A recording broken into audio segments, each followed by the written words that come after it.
Queridos, a palavra do Senhor diz assim, Salmo de número 91. Aquele que vive na habitação do Altíssimo e descansa à sombra do Todo-Poderoso, desfrutará para sempre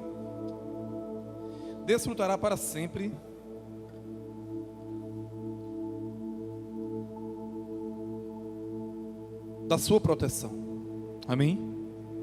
Aquele que habita no esconderijo do Altíssimo, à sombra do Onipotente, à sombra do Todo-Poderoso, descansará. Aleluia. E sobre o Eterno ele declara: Ele é o meu refúgio, Ele é minha fortaleza e é o meu Deus. Amém?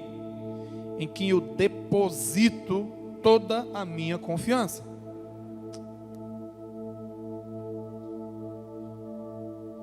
Toda a minha confiança. Aleluia. E Ele te livrará do laço do inimigo ardiloso, ou do passarinheiro, da praga mortal. Ele te cobre com suas plumas, debaixo de suas poderosas asas te refugias. Sua fidelidade é escudo e armadura. Amém?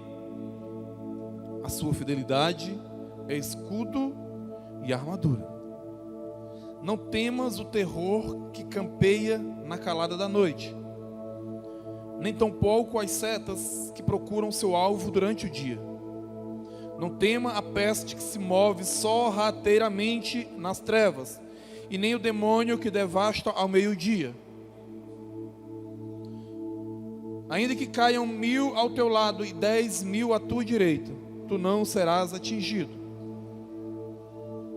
Somente teus olhos perceberão e contemplarão a retribuição destinada aos ímpios.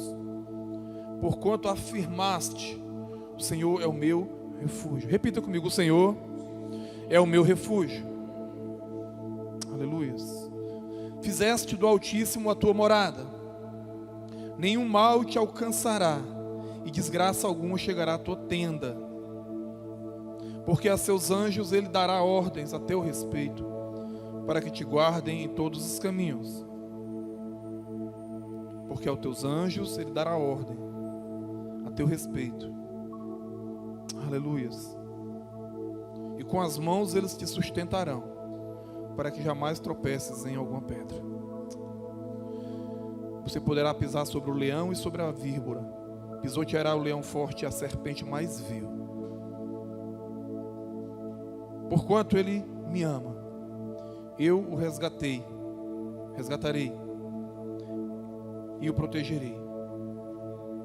Pois este conhece o meu nome e sabe que chamar pelo meu nome, eu hei de responder-lhe. E estarei sempre com ele. E nos momentos mais difíceis, quando enfrentar a tribulação, eu o resgatarei e o farei que ele seja devidamente honrado. Aleluia. Eu contemplarei com vida longa e lhe revelarei a minha salvação. Assim diz o Eterno. Amém, queridos?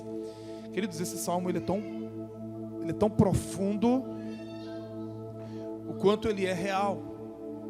E eu tenho que aprender a utilizá-lo na minha vida. Amém? Aprender a utilizá-lo na minha casa, aprender a utilizá-lo no meu dia a dia. Isso é orar na palavra, isso é nos mover nessa palavra. Prazer te ver, cara. Tudo bem? Cara, estou surpreso de te ver. Te juro que eu subi aqui e não te vi. Foi? Parabéns. Aleluia. Então,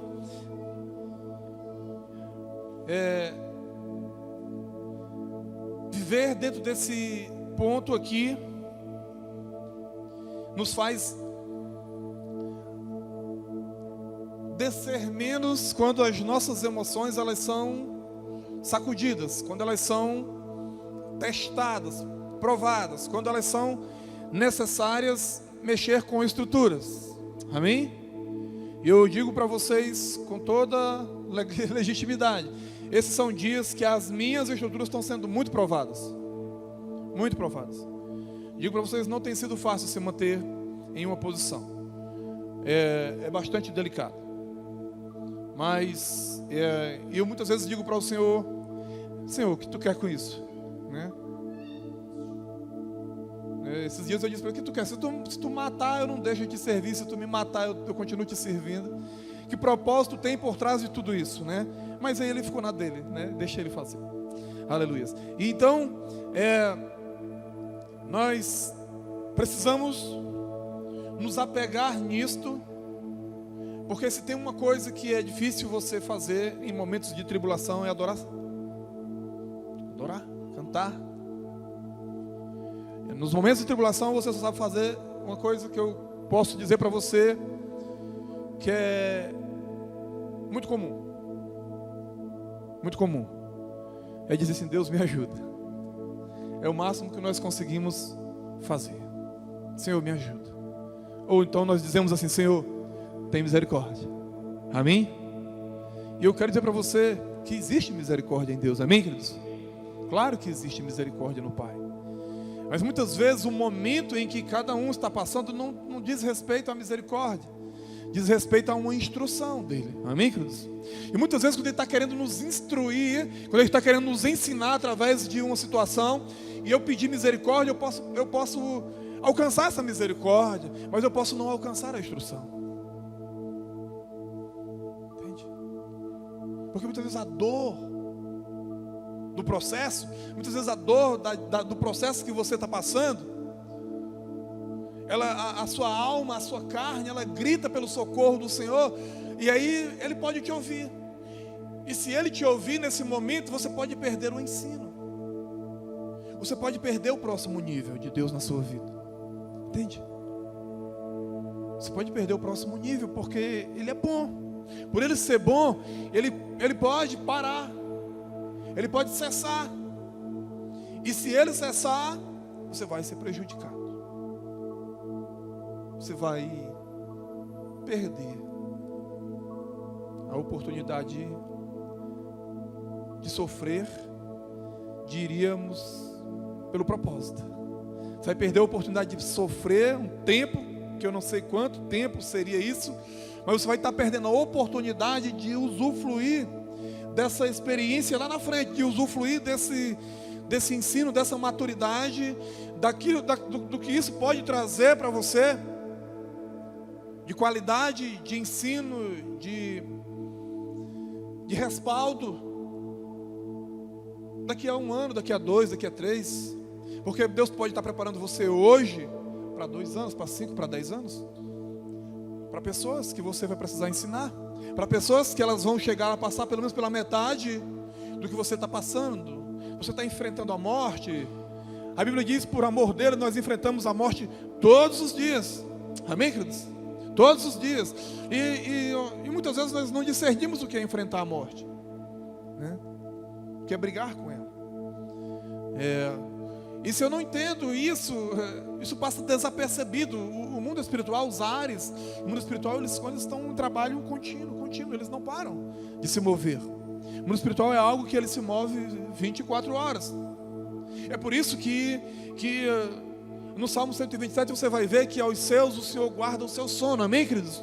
Porque você precisa dormir, e quando você dorme, você está fora de combate, entende? É por isso que você precisa ter plena certeza de que o Senhor guarda o teu sono, porque quando você está dormindo, você está fora de combate. Mas eu quero dizer, quando você está fora de combate acordado, aí você está no fracasso, nossa vida vai para um lugar de fracasso. Porque quando eu estou acordado, eu não estou vigilante. Quando eu estou acordado, eu não estou esperto. Você fala aqui, você viu aqui, tem um laço do inimigo, terror noturno, seta que voa dia, morte, peste que se move sorrateiramente nas trevas, demônio que devasta ao meio-dia. Então tem todo o troço toda hora, ok? Tem ataques toda hora. Tem Tem situações que no mundo invisível que nós não percebemos, mas que elas afetam diretamente o mundo físico. Tem situações que elas estão se movendo em uma esfera, no mundo espiritual, no qual muitas vezes nós não podemos ver, e por não vermos, não nos preparamos adequadamente para estar livres desses ataques. E esses ataques, muitas vezes, quando eles não conseguem afetar você diretamente, eles afetam alguém perto de você, porque eles afetando alguém perto de você, eles afetam você, ok? Eles podem afetar o teu filho, pode afetar um amigo, pode afetar um irmão, pode afetar um pai, pode afetar uma mãe, quando eles não conseguem afetar você. É por isso que é algo interessante. Mas o interessante também é que nessa fala, mas ainda que caiam 1000 ao teu lado e 10 à tua direita, tu não serás atingido. Você está entendendo o que eu estou falando? Pode atingir, mas no teu emocional, é por isso que nós estamos brigando nesses dias. Há uma série de mensagens que nós pregamos para trás sobre a nossa mente. E eu nem imaginava, quando eu comecei a pregar sobre a nossa mentalidade, sobre levar nossa mente para um lugar de descanso, levar os nossos olhos para um lugar, tantas e tantas mensagens que nós trouxemos nos últimos 3 meses voltados para este assunto, que eu de cara já iria ser levado para esse lugar. E quando eu digo para você, eu tive conversando com um cara que ele é libanês, né? Ele é libanês e ele é daquela região, ele mora aqui no Brasil, claro.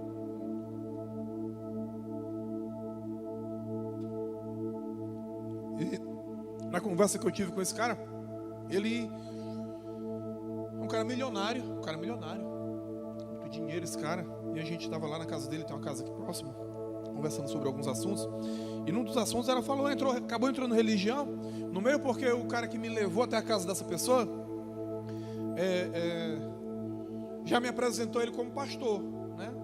E eu fui lá em uma reunião de negócios, e aí o cara me apresentou como pastor, e o cara é pastor e tal, aí o cara começou a falar sobre a família dele. E claro que quem vem daquela região, ele já tem algo muito definido. A mentalidade de quem mora naquela região é quase sempre as mesmas. Pessoal próspero, crê em um Deus e tem uma forma. Agora, uma coisa que me chamou a atenção em toda a conversa dele, porque assim, eu fico muitas vezes você vai passar aqui 1 hora me ouvindo, às vezes nós passamos mais, mas se em 1 hora que você estiver ouvindo, às vezes você vai escutar as mensagens que estão gravadas, mas às vezes pode não gravar, você pode não, quando os meninos publicam os vídeos, talvez vocês assistam, talvez não, a maioria eu acho que não assiste. E aí você tem que pegar alguma coisa, porque durante uma mensagem de 1 hora ou mais, ou uma mensagem de 10 minutos, eu só preciso de 5 minutos para me conectar a uma mensagem. Eu não preciso mais do que isso, entende? Em 5 minutos eu pego uma fala e eu tiro proveito dela, eu me alimento com ela. Amém, queridos? Eu me alimento com ela. Mas se eu tiver que ouvir 1 hora, 2 horas, para pegar uma palavra que eu pegaria em 5 minutos, eu pego uma palavra em 5 minutos. Então eu vi aquele cara lá, a gente foi conversando 1 hora lá na casa dele, e ele falou assim, cara, comigo é assim, se eu falar aqui, e eu não me posicionar aqui, no outro dia eu já estou sendo cobrado. E eu nunca mais me esqueci do que aquele cara falou. E aquele cara nem crente é, pelo menos não é crente do nosso modelo, entende? Ele vem de uma família tradicional católica, né? Mas não é o catolicismo romano que nós conhecemos. O catolicismo lá é um negócio mais, né?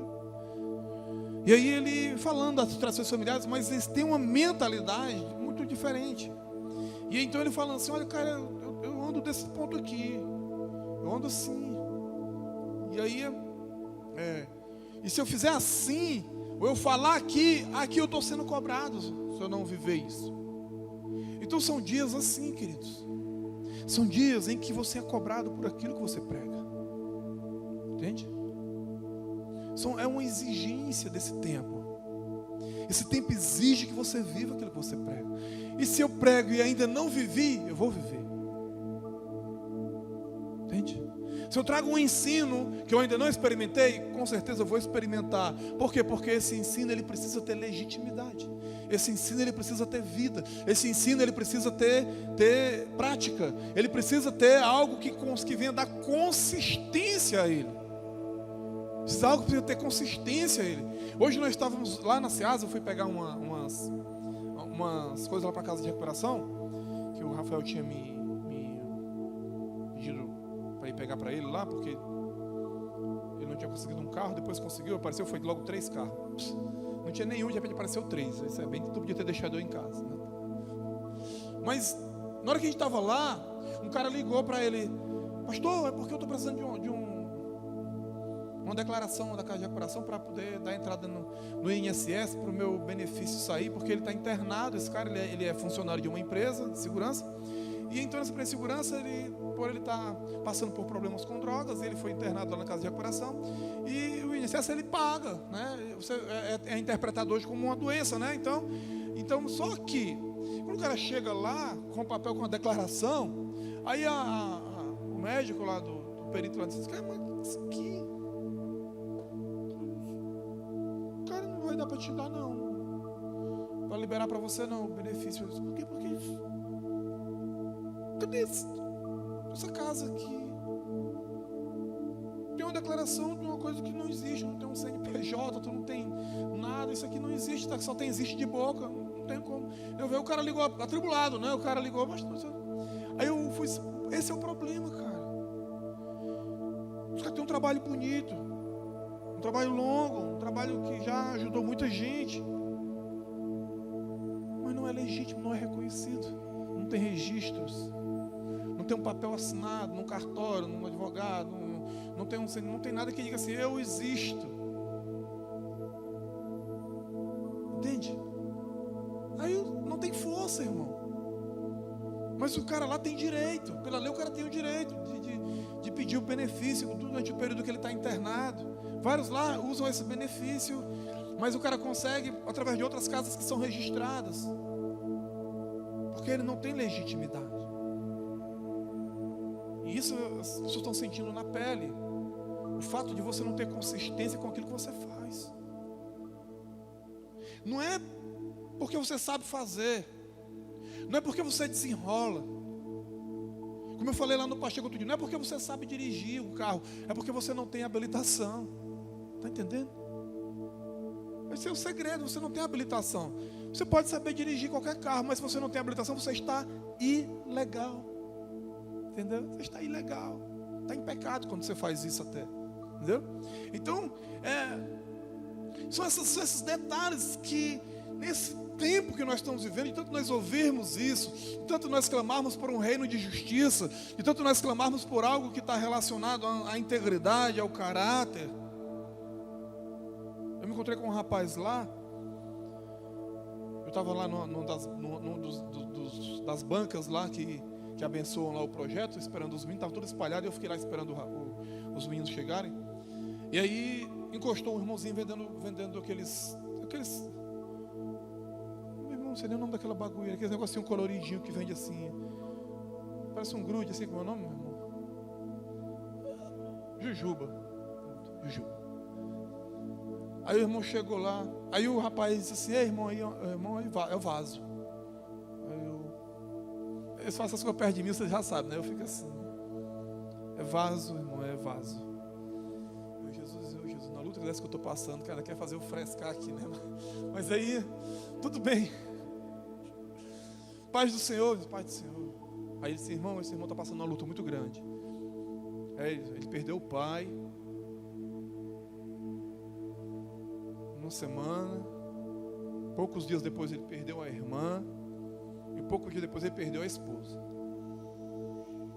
Aí rapaz, faz sentido, ele está passando uma grande luta. Aí ele olhou para mim: pastor, eu estou de luto. Legal. Quem era teu pai? Aí ele disse assim: não, meu pai já chegou a ser prefeito lá da Pacatuba. Esse nome bom, pastor, um cara legal, meu pai era um referencial, meu pai era isso, meu pai era aquilo, pai. Um montão de coisa ele falou do pai dele de bom. Aí eu vi a caixinha de jujuba na mão dele, assim, vendendo jujuba de R$1 para sobreviver. E aí eu fui: teu pai deixou dinheiro para tu? Eu fui direto. Teu pai deixou herança para tu? Ele: tem uma casa lá, pastor, que é dividida lá para meus irmãos. Então teu pai não te deixou herança, não te deixou dinheiro, Mas tu disse para mim que o teu pai era um homem de caráter. Teu pai era um homem bom. Teu pai era um homem honrado. Então ele deixou um legado para ti. Então se ele deixou um legado, ele não deixou dinheiro, mas deixou um legado. Um dia tu vai ter dinheiro. Ele deixou isso aí. Teu pai é tudo isso aí que tu falou. Eu disse, então tu tá rico, cara. Se tu receber o legado do teu pai, tu tá rico. Mas aí, o que ele fez nesse período? Ele fez o que muitos filhos fazem. Eles têm um pai que dá destino, tem um pai que dá um legado, mas ele foi para o mundo da criminalidade. Ele foi para o mundo da droga, ele saiu da casa do pai. Ele desandou, né? Aí agora ele voltou, né? Aí quando ele volta, vai para a igreja e começa tudo bem, aí morre um, morre dois, morre três. E agora, fica em pé. Está entendendo, irmão? Acontece essas coisas. Então eu tenho que estar falando bem do meu pai. Depois que meu pai morre, eu tenho que estar sofrendo, né? Eu estou dizendo que ele era isso, que ele era aquilo, que ele era aquilo. Mas você não honrou isso enquanto ele estava vivo. Ele está vendendo jujuba no sinal depois que ele morre. Porque você está entendendo, irmão, o que eu estou falando? Então nós precisamos entender o que eu carrego. Eu preciso tirar um proveito. Se é um legado, se é um legado de honra, se porque muitas vezes existe uma diferença entre uma herança e um legado, amém, queridos? Nós precisamos entender perfeitamente a diferença entre uma coisa e outra, para não estarmos falando besteira. Porque às vezes você pode não ter dinheiro hoje, você pode não ter uma casa, você pode não ter um carro, o teu pai e a tua mãe já podem ter partido para dar tempo, e você pode ter ficado só com as contas deles para pagar. Mas se eles tiverem um legado, a situação pode mudar. Se esse legado for um legado de honra, for um legado de caráter, for um legado de padrão, isso pode mudar muita coisa, amém, queridos? Muita coisa na vida das pessoas. Mas se não for, paciência, irmão, né?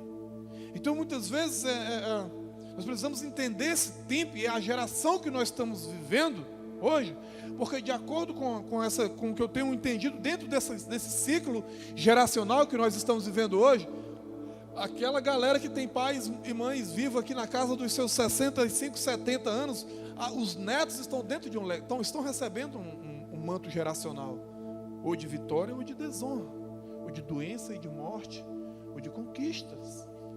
Depende daquilo que foi lançado lá atrás. Depende daquilo que foi plantado lá atrás.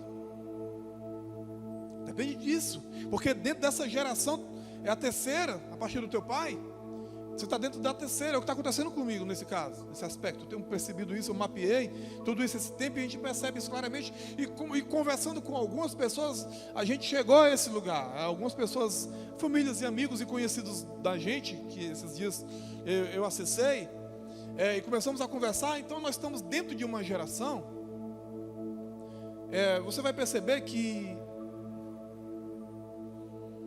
nós estávamos aí de um ano atrás para trás, perdendo dezenas de jovens por mortes violentas todos os dias. Aqui em Fortaleza se tornou, nos últimos 5, 6 anos, uma das capitais mais violentas do mundo.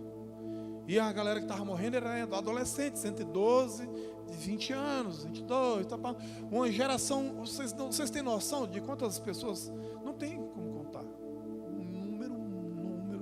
É uma coisa absurda de pessoas foram mortas por mortes violentas, assassinatos, né? Entramos em 2019, cessou. Você não vê mais isso. Continua morrendo por aí, mas já não tem mesmo o número de força. Não tem mesmo força. Mas existe um cajado geracional passado de pai para filho, alguma coisa voltada para esse nome, essas heranças que são liberadas, as maldições que elas são liberadas dentro das gerações, elas não cobram apenas lá fora, dentro da galera da criminalidade, aquela juventude, o adolescente e os jovens que se envolvem lá. Ela começou a pegar os filhos, ela começou a pegar netos, ela começou a trazer inúmeros problemas de enfermidades, mortes por enfermidades. Mortes por enfermidades. Enfermidades que não estavam ativadas dentro do manto familiar. Na minha família nunca teve um histórico de câncer. Minha família nunca teve um histórico de câncer.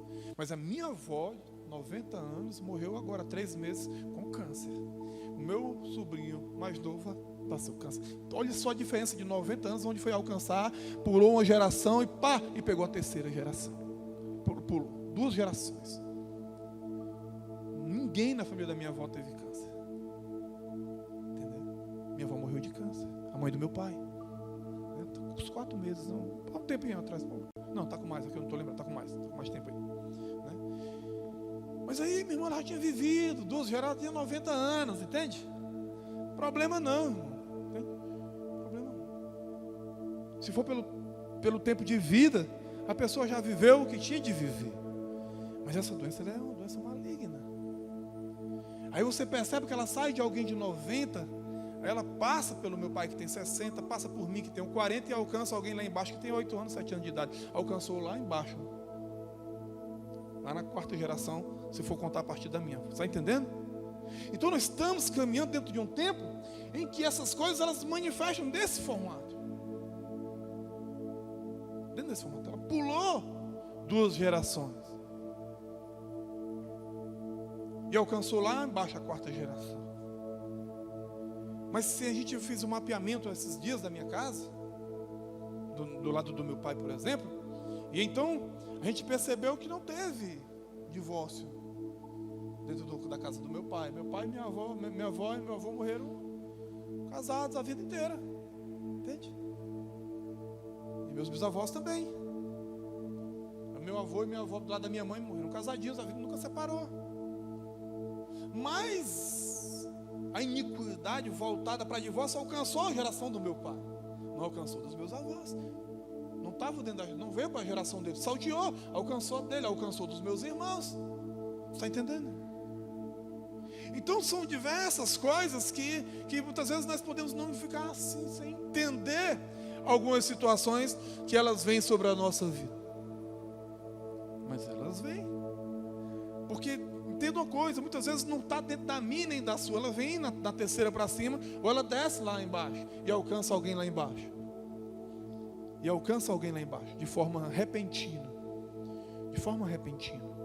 Então se faz necessário que esse seja um tempo, irmão, que não apenas de ensino, mas de aplicação sobre aquilo que nós aprendemos. Amém, queridos? Eu tenho que viver de maneira aplicada às coisas do reino. Não é de medo, não é de pânico, e nem de crer ou descrer no que nós estamos falando aqui. Estou falando de realidades.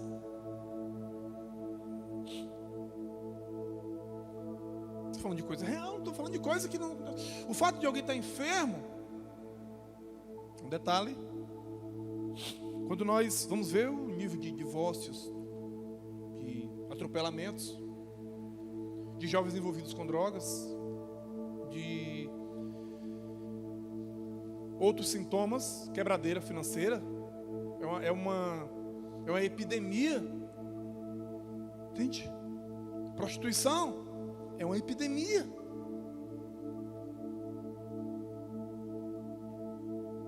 Prostituição dos jovens, sexo fora do casamento, fornicação, essa esculhambação toda que a juventude ela está envolvida, é uma epidemia, irmão, entende?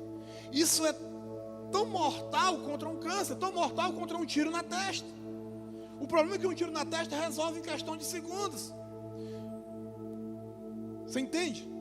Deixa eu te explicar a diferença entre uma coisa e outra. Um tiro na testa cancela algo. Um cara que sai 10, 20 meninas por mês, ele está aterrorizando nas gerações inteiras, contaminando gerações inteiras e colocando demônios em questões familiares por gerações inteiras. Entende? Aí a pessoa acha que isso é menos perigoso do que alguém que foi ali e tomou um tiro na cara, que foi alguém que pegou uma doença gravíssima, morreu, não morreu, escapou, não sei. Não, irmão. Lá, uma coisa que eu fiquei sabendo esses dias eu já tinha visto da outra vez, no tempo que o Breno ficou internado naquele hospital lá no Albert Sabin, eu já tinha visto umas alas de crianças que têm muitas deformidades. Eu não sei se vocês já viram essas crianças lá no Albert Sabin. Eu já vi no Albert Sabin, já vi lá na casa no orfanato tia, acho que é tia Júlia. Queridos, se vocês não foram naquele, eu não sei, eu fui lá há mais de 10 anos atrás. Eu fui mais o Gladstone, que era ali da igreja, na época a igreja lá do pastor Neto. Ele trabalha lá até hoje, eu imagino, né? Deve trabalhar até hoje. Lá. Um montão de crianças com deformidades. Meu irmão, se você for uma pessoa fraca, você não vai suportar. Eles nascem com problemas de hidrocefalia. As cabeças, elas tomam assim umas dimensões monstruosas. E eles são abandonados ali. Ali eles são abandonados, os pais, as famílias, as mães dão à luz a crianças deformadas. Eles abandonam e vão embora. E lá no abrigo, eles criam essas crianças. Eu vi menino lá de 14 anos. Cabeça desse tamanho. Só vegetando em cima de uma cama. Até o Estado não pode matar essas crianças. Tem que cuidar deles até o dia deles morrer. E lá no Albert Sabin, eu me lembro que no tempo que o Breno estava internado lá, alguns anos atrás, eu também fui nessa ala também, né? Que tem muitas crianças com deformidades que chegam lá, as mães internam e vão em casa e nunca mais voltaram lá, entendeu? Foram largadas ali à própria sorte, né? E o Estado tem que cuidar delas até. E agora, disse para vocês nesse momento meio esquisito que a gente está vivendo lá, eu vou lá quase todos os dias e falo para vocês da multidão de crianças. Crianças, são muitas crianças, queridos, muitas, geração inteira sentenciada à morte, entende? Sentenciada, e aqueles que Deus vai tendo misericórdia vai tirando, entende? Né? Mas muitos chegam lá, queridos, perfeitinho, rosto bonitinho, lindos, mas estão falando, sabe o que as mães fazem? Deixam lá e botam cheio lá em cima delas. Está sentenciada, a mãe deixa lá, o pai deixa lá e não pisa mais lá. Você fica imaginando o contexto na mente de uma criança dessa, cara. Ele deve perguntar para aquelas enfermeiras e para aqueles médicos, cadê a mãe dele? E com uma mãe dessa? Eu não quero trazer condenação para uma mãe dessa. Eu fico imaginando, entende? Eu fico imaginando mil coisas assim. Tem umas duas, queridos, que elas saem. Elas deixam os bebês lá. Porque isso que eu já conheço, que já partimos agora para 40 dias dessa luta. E elas saem para namorar lá fora. E a direção do hospital, o pessoal já sabe, elas saem para adulterar. Pessoas casadas, elas descem e vão raparigar lá por fora, deixam os bichinhos lá em cima. Aí às vezes as companheiras de quarto, da quarto tem 2 pessoas, tem 2 leitos. Aí elas vão ali e ficam olhando. E os guardas, eles sabem, né? Tem semana agora a gente teve uma delas lá que o guarda chamou a atenção lá embaixo. E elas simplesmente debandam e vão se encontrar com os caras lá por fora. Deixa a criança lá, meu irmão. Deixa a criança lá. E eu fico imaginando, querido, e são só gente jovem, querido, gente de 20 anos, de 20 e poucos anos. Gente abaixo dos 30 anos. Uma geração que eles não têm só um problema de educação, de falta de educação. A maioria do interior do estado, não se escandalize. Aqui como a galera gosta de matar gente, aqui os problemas são outros, lá no interior está pior do que aqui. Mas da metade das pessoas que estão naqueles leitos não são daqui de Fortaleza. São pessoas do sertão. O sertão, você já sabe, o sertão é místico demais. O sertão é cheio de religiões. O sertão é cheio de crendices demais. O sertão é cheio de mistérios, de coisas esquisitas. E está sendo cobrado, irmão. Entendeu? O Nordeste nem se fala, é cheio de santos, é cheio de padroeiros, de não sei mais o que. É um monte dessas tralheiras todas. Entende? Que vem sendo cobrado dentro de uma geração. E quando eu vejo uma palavra dessa aqui, quando eu vejo que nós temos a oportunidade de acessar um Deus, não é um Deus, o Deus, amém, queridos? O Pai, né? E nos deparamos com essas promessas, com isso daqui, porque se não precisasse de proteção, de descansar à sombra dele, de desfrutar da proteção dele, do refúgio dele, se não precisasse, não estava escrito. Se não tivesse algo contrário a isso, não precisava desse tipo de palavra. Se não existisse a mortandade, a assolação, as trevas, a morte que assola o meio-dia, a morte que anda sorrateira na escuridão, o pavor noturno, não precisava de Jesus, não precisava dessa palavra proteção, refúgio, fortaleza, escudo, anjo protegendo. Você concorda comigo? Então existe o que não presta no mundo espiritual. Ele é tão real quanto o mundo físico. Porque senão, isso não valesse para nós, se isso não valesse para a igreja moderna, para a igreja desse tempo, se isso não, o apóstolo Paulo não teria escrito em Efésios capítulo 6, Paulo não teria escrito lá em 1 Coríntios capítulo 10, quando está falando sobre isso. E nós não estamos pregando terror, estamos pregando que se basta eu habitar no lugar correto, eu já estou guardado. Eu habitar no lugar correto, convicção, entende? Viver de acordo com aquilo que essa palavra traz para nós. Agora nós já entramos dentro de um ambiente muito contaminado.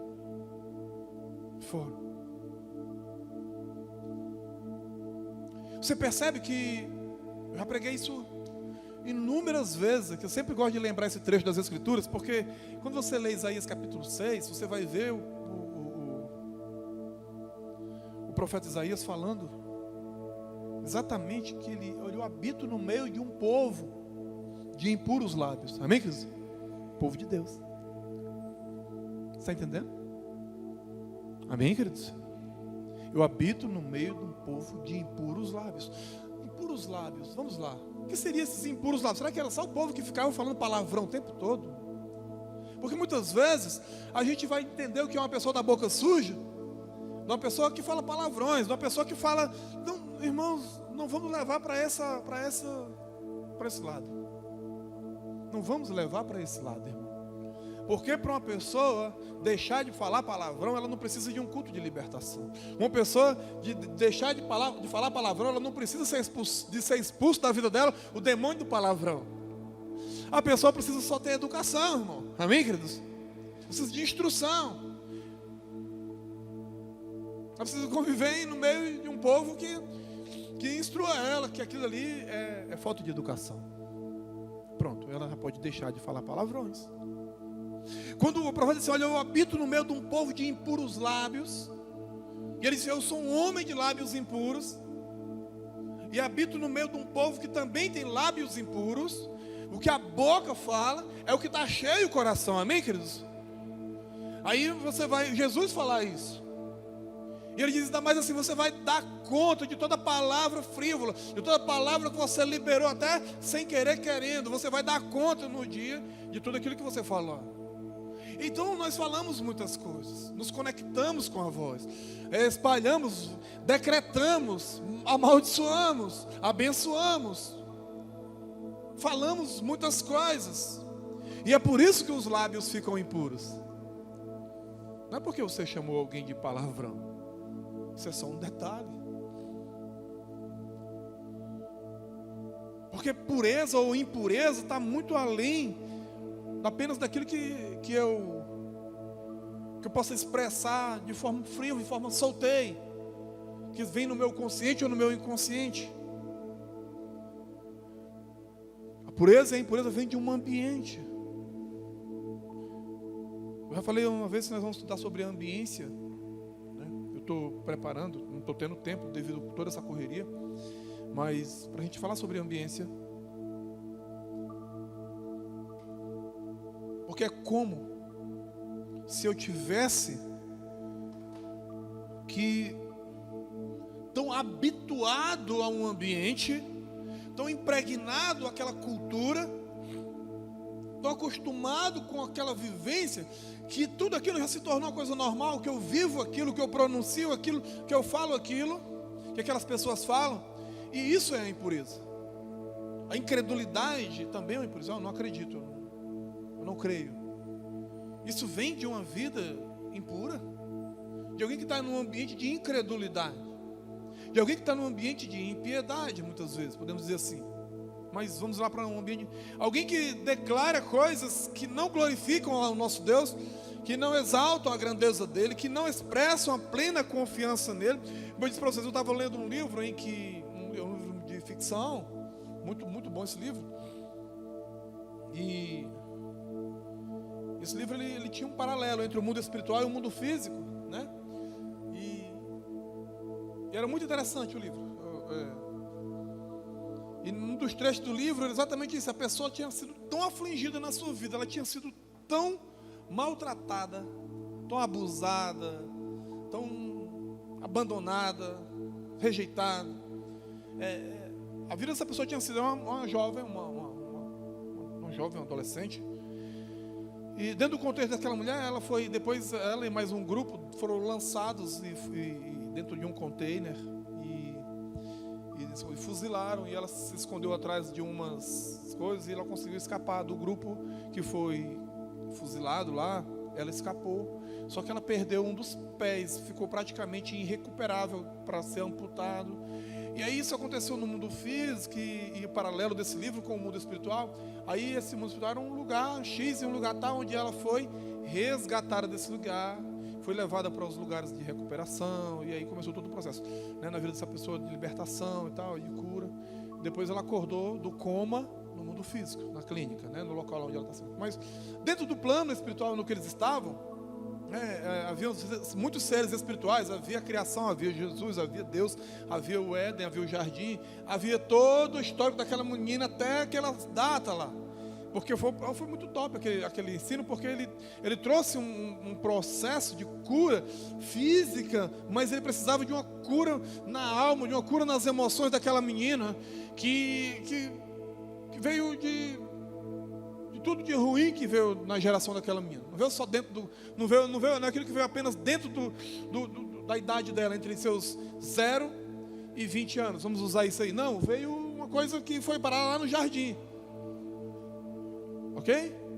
Então uma ficção, uma história, mas muito real.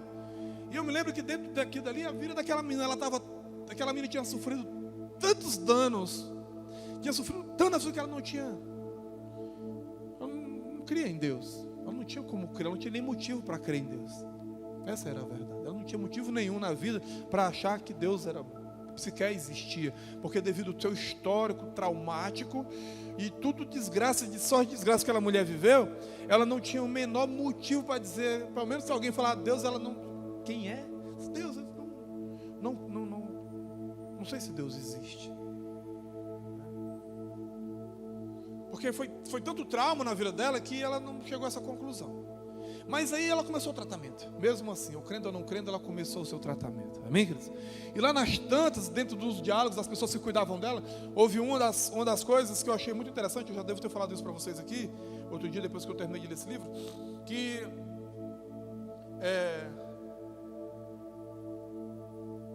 ela tem uma fala para um dos cuidadores dela, dos seres que estavam cuidando dela, que é assim: fulano, você acredita em Deus? Porque a atmosfera dele era aquela, né? Era de Deus, E aí ele foi e disse assim: acreditar em Deus? Não é porque ele não caminhava, entendeu? Esse cara, dentro desse plano, ele não fazia parte do plano terreno, ele fazia parte do plano superior. Então ele se acreditar em Deus. Mas como assim acreditar em Deus? Para ela, como se para ela Deus não existisse. Entende? Para ele, o fato de alguém perguntar se ele acreditava em Deus era escandaloso demais. Não sei se você está me entendendo, mas você vai entender. Quando ela perguntou para ele: você acredita em Deus? Ele ficou com espanto. Não estou entendendo a sua pergunta. Aí ele foi: se acreditar em Deus? Ele foi assim: não é assim. Acreditar em Deus, ele disse: não, eu conheço Deus. E para quem conhece Deus, acreditar se torna coisa irrelevante. Essa pergunta não cabe dentro do meu vocabulário. Amém, queridos? Então, quem conhece Deus não tem dúvida. A dúvida não faz parte da sua linguagem. Ela é uma ofensa ao coração de Deus. Ela ofende os céus.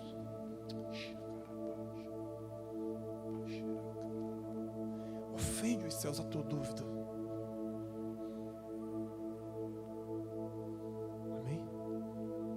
Ela fere os céus.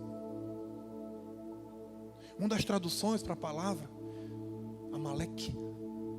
É isso. Uma das traduções judaicas, da numerologia judaica. Você faz a numerologia, vai dar um número X, vai dar um número de Amaleque. E das traduções para esse nome significa a palavra dúvida. E houve um tempo em que o Senhor disse para o povo de Israel: risca Amaleque de cima da terra. Risca. A memória, a lembrança, alguma coisa. E você se lembra que o maior pecado de Saul não se compara com aquilo que Davi fez. Entende? Se for olhar a história de Saul e for olhar a história de Davi, coitado de Saul. Saul não pecou um terço do que Davi pecou. Entende? Ele não traiu a mulher, ele não comeu a mulher dos outros. Ele não matou o marido dela, amigo dele. Está entendendo? Davi fez isso, irmão. O que Saul fez? Houve uma ordem que Samuel tinha dado a Saul, um direcionamento. Ordem não, porque o profeta não podia dar ordem a um rei, mas o Senhor tinha dito através de Samuel para ele: olha, tu vai lá, tu mata todos, não deixa nada, ninguém vivo, nada desse. E Saul foi lá e trouxe o rei vivo. Irmão, você podia ter matado logo o rei, porque o rei estando vivo, é como se o exército inteiro estivesse vivo. O rei veio vivo, os animais, algumas coisas e tal, aquela coisa toda. Desobedeceu. O fato dele ter deixado o rei vivo foi crucial para ele perder o trono dele. Porque uma ordem do Senhor foi: risca Amaleque da tua boca, da tua vida, da memória de Israel. Risca a dúvida do teu coração, da tua casa, da tua vida. Porque a dúvida fere os céus. É pior do que o pecado de adultério para Deus. Pelo menos se eu for ler dentro desse ângulo aqui, Deus se ofendeu mais com o pecado de Saul, quando ele deixou de fazer aquilo, do que com aquilo que Davi fez, do que o assassinato que Davi premeditou.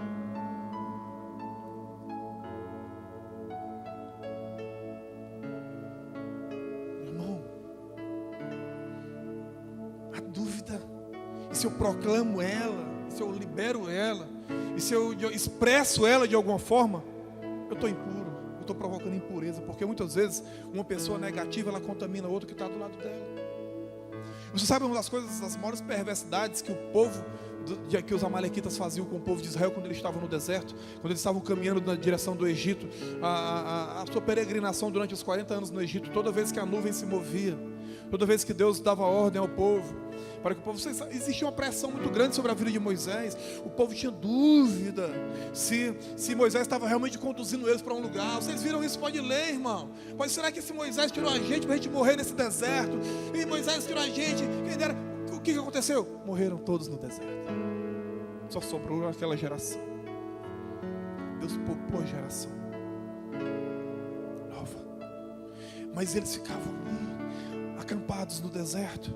E quando a nuvem se movia, eles tinham que arrancar as suas tendas, eles tinham que pegar e se mover seguindo o direcionamento, e eles iam ficando para trás. E sabe o que Amaleque fazia? Amaleque juntava o exército e ia pegando aqueles que iam ficando para trás e destruindo os filhos de Israel, que estavam cansados da viagem, estavam cansados. A dúvida vai te pegar quando você estiver cansado da jornada. Se você cansar, demorar a se posicionar, quando a nuvem se move, quando você recebe um direcionamento, quando você tem uma fala e você ficar demorando, Amaleque te pega. Porque na dúvida você está ferindo os céus. Nós estamos dentro de uma geração que não pode demorar. Tem que ter pressa, irmão. Eu falei isso na última quinta-feira que eu estive aqui. Eu falei isso na quinta passada aqui, se eu não me engano. Foi a última vez que eu pisei aqui, tá afastadinho da igreja. Menos o Ert, mas não tá. O cara tá tão presente, tá em espírito, que Deus revelou ele ali quando eu subi aqui. Aleluia.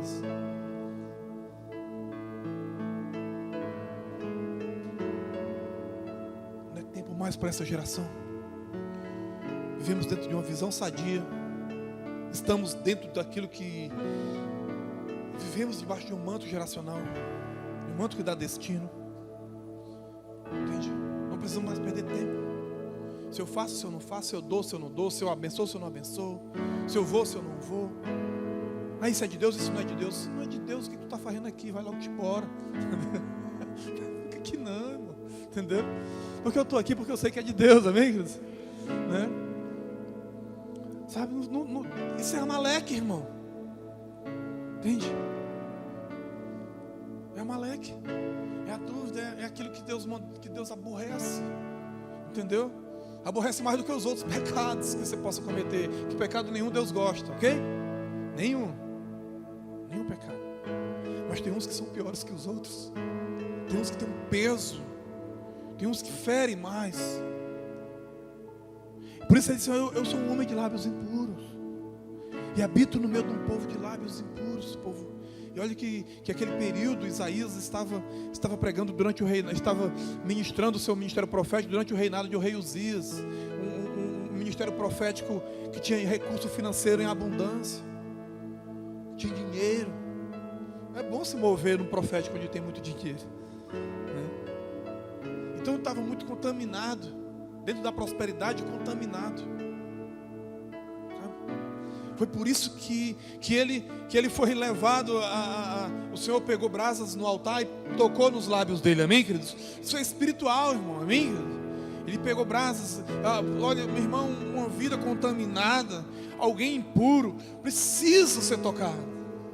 Precisa se dispor, mas só é quando eu reconheço, eu reconheço que eu sou homem de lábios impuros, e também eu estou no meio de um povo de impuros lábios, porque eu estou no meio de um povo que me contamina. Sabe, tem coisas que é melhor a gente sair. Tem rodinhas que não dá para mim e para você, entendeu? Tem rodinhas que não dá para mim e para você. Tem coisas que realmente não dá. E às vezes a gente vai se envolvendo, Mas olha só que coisa interessante. Ele diz assim: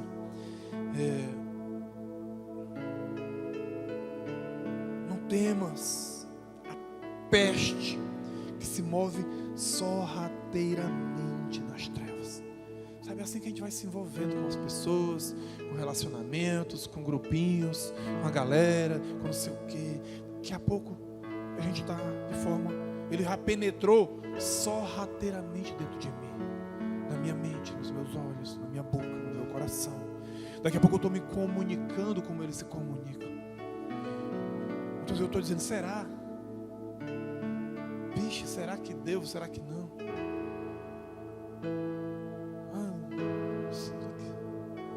Sabe, irmão, eu começo a falar como eles falam.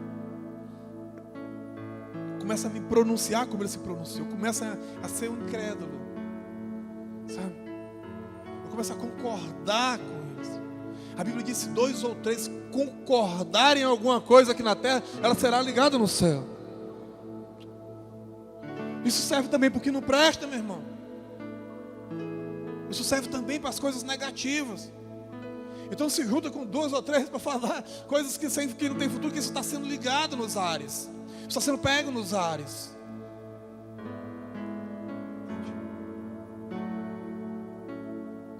Não se junta não. Se estiver na rodinha de amigo, fica na tua. Se tu não puder influenciar, não seja influenciado. Se você puder influenciar, influencie. Porque você é um influenciador. Amém, queridos? Você é um influenciador. Quer queira, quer não queira, você é um influenciador de reinos. Amém, queridos? Somos influenciadores de reinos. O reino das trevas tem o reino dos céus, tem o reino de Deus. Amém? E eu tenho que me posicionar como um influenciador. Esses dias eu tive um ensino, estou me aproximando. Eu estou muito próximo do Rafael. Nós estamos passando por um processo aí. Eu venho falando devagarinho desse assunto, né, porque envolve coisas familiares da parte dele. Eu sei que era mais de 1 hora da manhã, nós conversando por WhatsApp. Pastor, nós vivemos debaixo de um manto de honra. Nós vivemos debaixo de um manto onde dúvida não faz parte daquilo que Deus tem colocado na nossa vida. Entendeu? Ou é sim, sim, ou não, não. O resto é cor do maligno. E eu recebi uma outra fala, uns mais um mês atrás. E aí o cara disse: pastor, você não é o Espírito Santo. Você não é Jesus. Porque se você não for radical em alguns pontos da sua caminhada, pessoas nunca serão transformadas. Nós não somos religiosos, mas não somos tolos.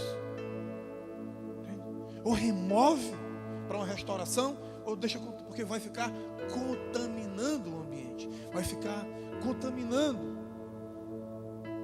Vai ficar, de certa forma, atrapalhando. Remove. Porque se não remove, eu estou fora, eu não me meto nesse negócio.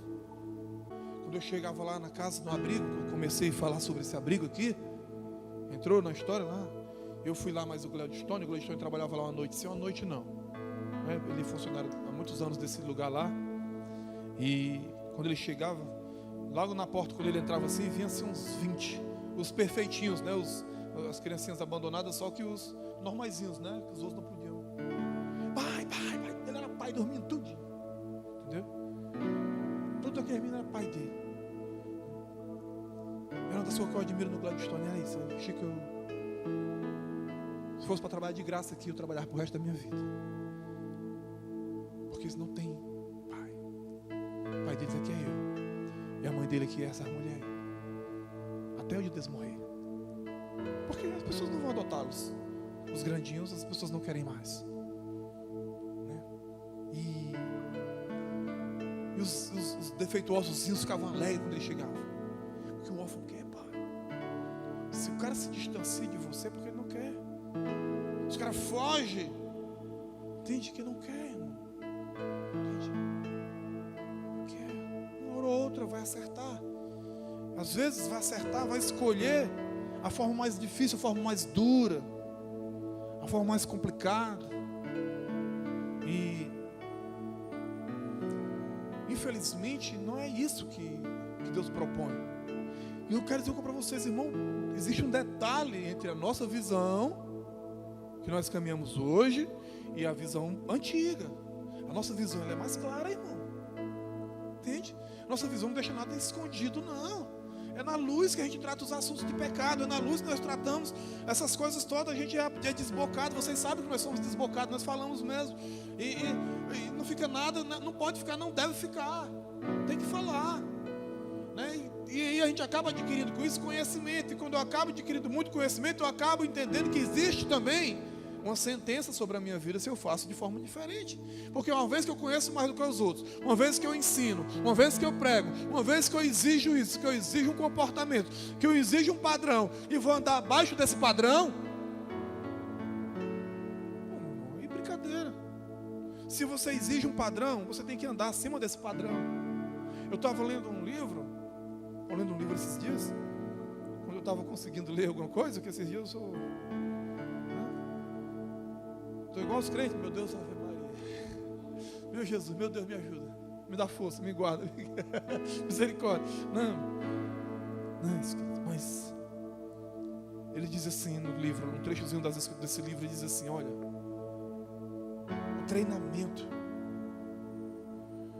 o treinamento tem que ser mais sangrento do que o dia da batalha.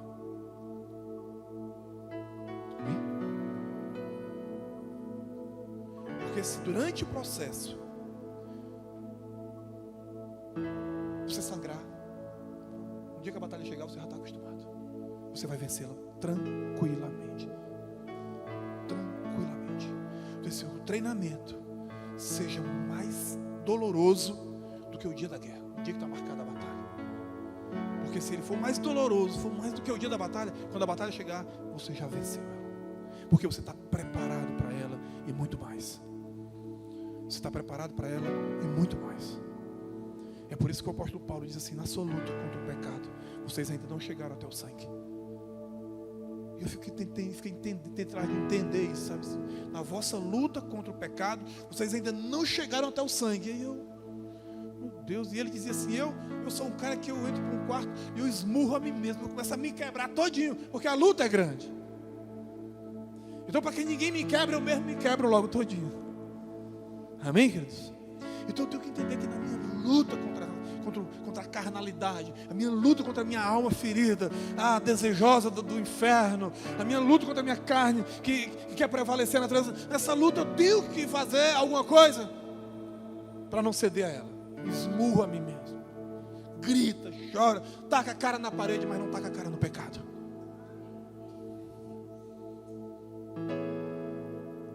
Amém, queridos? Nós temos que entender isso. Nós temos que lutar. E aí vai chegar uma hora que eu vou estar guardado nisso daqui. Ele diz assim: olha, eu dou anjos, eu dou ordem aos anjos a teu respeito. Amém, queridos? Eles te guardarão.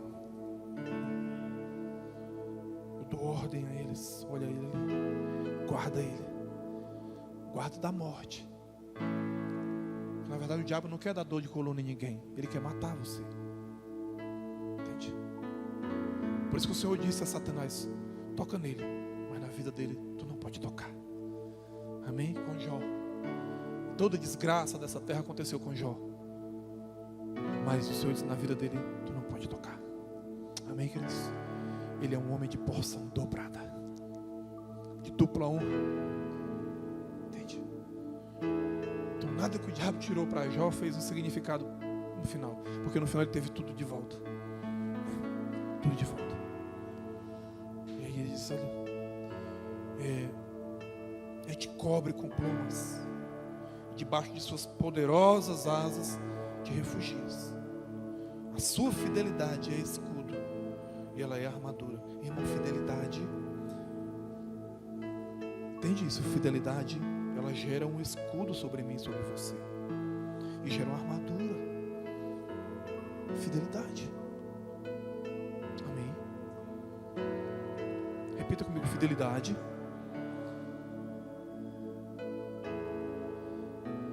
é escudo e armadura sobre a minha vida.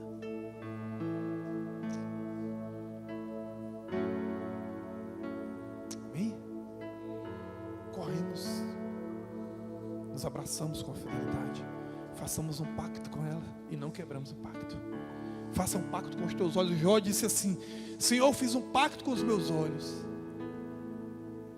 Faça um pacto com a sua boca e não quebre o pacto.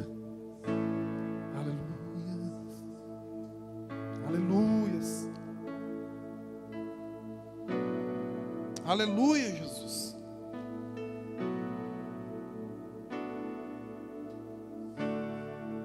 Aleluias.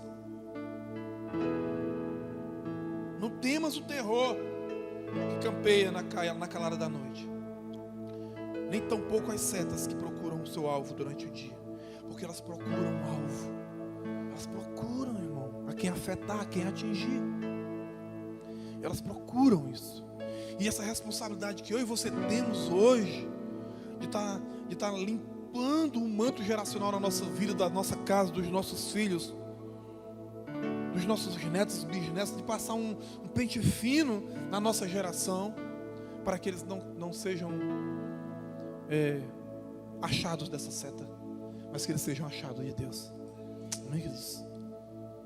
Que eles não sejam achados dessas setas, que essas setas não afetem eles, não afetem seus ossos, não afetem sua carne, não afetem seus casamentos, não afetem as suas finanças, não afetem a sua paz, não afetem a sua vida de maneira nenhuma, de maneira alguma. Aleluia, porque o Senhor é meu refúgio. Amém? Ele diz assim: somente os teus olhos perceberão e contemplarão a retribuição que é destinada a eles. Com teus olhos perceberão e contemplarão.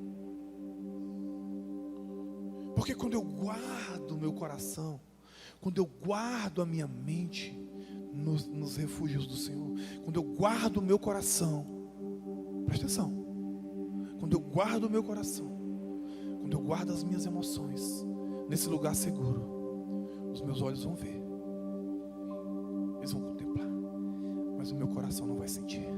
Você não vai ser afetado. Você não vai ser afetado. Você não vai ser afetado. Aleluia. Cairão no teu lado, caem do outro lado, você não está afetado.